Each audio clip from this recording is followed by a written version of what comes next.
कोई सरकार नाम की चीज़ है या नहीं है। लोगों को सरकार ही नहीं लग रही, सरकार चल रही है। बोले यार मेरी मदद करो, मैंने 100% मदद करेंगे। मुरारी जी को 50,000 से जितवा दिया 4 महीने में। कौन कहते हैं सचिन पायलट था उसने जाके अपने चहेतों को टिकट दिला दिया। ऐसे आदमी को टिकट दिलाया जो 50,000 से हार गया। क्या कैलकुलेशन है उनका? क्या क्या कैलकुलेशन बताओ।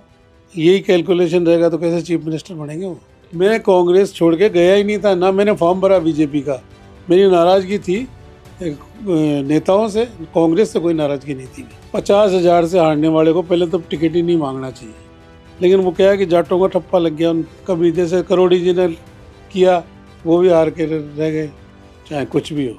नमस्कार, मैं राकेश लवानिया। आप देख रहे हैं भारत रफ्तार न्यूज। सरकार के 2 साल पूरे हो गए, लेकिन अब सरकार के 3 साल का कार्यकाल और बचा है, जिससे पहले दोनों ही पार्टियों में अब नेता अपना दल बदल कर रहे हैं। लेकिन अभी मेरे साथ मौजूद है चाकसू के पूर्व विधायक अशोक तंवर। सर, भारत रफ्तार में आपका स्वागत है। धन्यवाद। सर, सरकार के 2 साल की इस कार्य प्रणाली को आप कैसे देखते हैं? मैं फागीर चाकसू दोनों से था विधायक, अकेले चाकसू से नहीं था। पहले फागी विधानसभा खंड के साथ चाकसू जुड़ती थी। 2 साल में जहाँ तक लोगों का कहना यह है कि कोई सरकार नाम की चीज़ है या नहीं है। लोगों को सरकार ही नहीं लग रही, सरकार चल रही है। चाकसू की मुख्य समस्या क्या रही है? जब आप पूर्व एमएलए थे, उस समय से लेकर अब तक जो समस्या अभी भी नहीं सुलझा, क्योंकि सड़कें पूरी तरह से टूटी पड़ी है, विकास के नाम पर जीरो। बिल्कुल जीरो है। जो मेरे टाइम में सड़कें बन गई, जो तालाब बन गए, जो ग्रेवल सड़कें बन गई, उसके बाद में कुछ भी काम नहीं हुआ आज तक। मेरे चुनाव के बाद, मतलब मेरे विधायक था जब तक हुए काम, उसके बाद कोई काम नहीं हुआ। कांग्रेस पार्टी से आप जुड़े हुए हैं और पिछले चुनाव में अचानक से आपने वो करवट बदली और वहाँ पर कांग्रेस पार्टी के प्रत्याशी को हार का सामना करना पड़ा। क्या एक मैसेज था पार्टी के लिए? करवट इसलिए बदलनी पड़ी कि मुझे रात को 10 बजे तक तो ये था कि भाई आपका टिकट कन्फर्म है, और 10:15 बजे मुझे कहा सब टिकट काट दिया। उसके बाद मैं मेरे घर बैठ गया और कांग्रेस को 50,000 से हारना पड़ा। उस समय क्या टिकट के लिए एक दिन पहले आपसे गहलोत जी की बात हुई थी? मेरे को तो मैसेज ही आ गया था कि भाई आप फॉर्म भरो। उसके बाद में मेरे साथ चोट कर दी, अन्याय कर दिया। इससे बड़ा अन्याय क्या होगा कि रात के 10 बजे तक कहेगा आपका टिकट फाइनल है। टीवी भी बोल रहा है, एआईसीसी में मेरी लिस्ट में नाम भी क्लियर हो गया, और उसके बाद में रात को राहुल गांधी से कटवा दिया टिकट लोगों ने जाके। अशोक गहलोत चाहते थे कि चाकसू से आपकी उम्मीदवारी तय की जाए। बिल्कुल अशोक जी यही चाह रहे थे कि अशोक तंवर को टिकट मिले, लेकिन कुछ नेता हैं जिन्होंने कटवा दिया। फिर क्या लिया उन्होंने? 50,000 से हारना पड़ा कांग्रेस को। और फिर 4 महीने बाद चुनाव हुए तो मुरारी जी से मेरी बात हुई। मुरारी जी ने कहा भाई क्या है? बोले यार मेरी मदद करो। मैंने कहा 100% मदद करेंगे। मुरारी जी को 50,000 से जितवा दिया 4 महीने बाद ही। तो अशोक गहलोत आपको बहुत करीब से जानते हैं, आपके नाम पर दाव भी खेलना चाह रहे थे। कौन थे कि एक मुख्यमंत्री थी कि मुख्यमंत्री की टिकट में नहीं चली और आपका नाम वहाँ से हटा दिया गया? कौन कहते हैं सचिन पायलट था उसने जाके अपने चहेतों को टिकट दिला दिया। बोले मेरे पे बहुत बड़ा एहसान है उसका। तो एहसान है तो वो एहसान और कहीं उतारते हैं, टिकटों में क्यों? ऐसे आदमी को टिकट दिलाया जो 50,000 से हार गया। क्या कैलकुलेशन है उनका? क्या क्या कैलकुलेशन बताओ। यही कैलकुलेशन रहेगा तो कैसे चीफ मिनिस्टर बनेंगे वो। आपने जैसे करवट बदली और कांग्रेस पार्टी चाकसू से हार गई और बीजेपी से एमएलए बन गया। अब सरकार के 3 साल बचे हैं, क्या वापस अब कांग्रेस की राह पर जाएंगे, कांग्रेस पार्टी ज्वाइन करेंगे?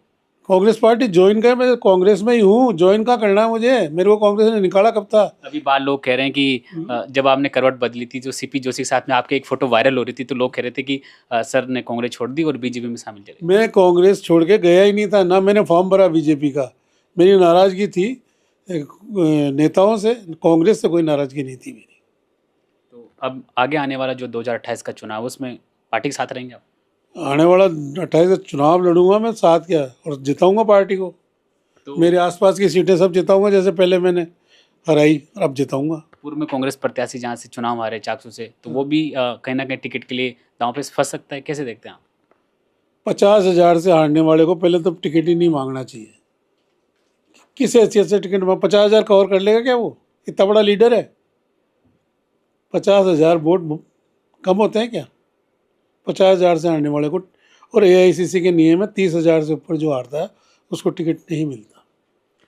इस बार के चुनाव में गुटबाजी देखने को मिलेगी? कोई भी गुटबाजी हो, मेरे लिए तो विधानसभा क्षेत्र में कोई गुटबाजी है नहीं। मेरे मेरे तो सब तरह के लोग सब साथ हैं, सभी समाज के लोग। चाकसू की जनता आपकी तरफ गर्व से देख रही है कि अशोक तंवर अब किस जगह जाएंगे, उनके साथ जाएंगे तो अब जनता आपके पीछे जाएंगी। चाकसूर की जनता ये देख रही है कि कद चुनाव आवे और कद सामने MLA बनाओ, ये सीधी सी बात है, इसमें कोई। तो 2028 से आपकी जीत पक्की चाकसू से? 100% चुनाव लड़ूंगा, 100%। राजस्थान में तीसरा फ्रंट की कितनी भूमिका रहने वाली है? हनुमान बेनीवाल मजबूती से सड़कों पर उतर आए हैं, क्या लगता है कि तीसरा फ्रंट इस बार मजबूती से टक्कर देगा बीजेपी कांग्रेस को? तीसरे फ्रंट में बस वो क्या है, एक जाति पे चला जाता है, एक जाति पे चुनाव चला जाता है। अगर उसमें अनेक जातियों के लोग और शामिल हो ना, लेकिन वो क्या है कि जाटों का ठप्पा लग गया उन पे, तो एक जाति को कभी, जैसे करोड़ी जी ने किया, वो भी हार के रह गए, और उन्होंने अपने तिवाड़ी जी ने पार्टी बनाई, वो भी चुपचाप आ गए। तो अकेला आदमी नहीं चल सकता। आ सकती है सीट 10, 5, 20 तो बहुत दूर की बात है, हाँ आ जाए 5-7 सीट। बाकी ये है कि नई वो MLA मतलब मुख्यमंत्री बन जाए, वो नहीं हो सकता। यानी कि जाट कम्युनिटी तैयार कर रहे हैं? नहीं, जाट कमेटी तैयार कर लें। जाट ये कहते हैं अकेले जाटों से थोड़ी, वोट तो सभी के लेना है। मेरे तो गाँव में बात होती है ना, बैठता हूँ मैं, कि बस और समाज में जुड़े जब जाके पार पड़ेगी, वो और समाज जुड़ नहीं रहा।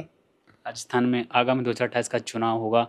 राजस्थान में परिपाटी रही कि सरकारें बदलती है, इस बार भी सरकार अगर बदलेगी तो मुख्यमंत्री किसको देख रहे हैं आप? मैं मुख्यमंत्री तो MLA चुनेंगे, मैं किसको देखूंगा। और आपके हाईकमान नहीं, मैं हाईकमान का जो डिसीजन होगा वो होगा। मैं तो क्या कह सकता हूँ। आपका राजनीतिक सफर में एक आइकन तो रहा होगा जिसको देखे कि मैं भी वहां तक पहुंचूंगा। देखो, कांग्रेस में तो हाईकमान है, वो जो करेगा, और जो विधायक चाहेंगे वो एक CM बनेगा। अब कौन बनेगा, ये गर्व की बात। आप 2028 का फाइनल लड़ेंगे? एक बार जनता आपसे पूछना चाह रही है, इंतजार कर रही है आपके मैसेज का कि 2028 में आप चुनाव लड़ने जा रहे हैं चाकसू से। 2028 में 100% चुनाव लड़ूंगा, चाहे कुछ भी हो। तो ये थे मेरे साथ चाकसू से पूर्व विधायक अशोक तंवर, जिन्होंने ताल ठोक दिए। अब जो 2028 में चुनाव होने जा रहे हैं, चाकसू से अपनी दावेदारी पेश कर दी है। अब देखने वाली बात होगी कि चाकसू में मुकाबला कहाँ तक जाता है। कैमरामैन लक्ष्मी नारायण के साथ में राकेश लवानिया, भारत रफ्तार।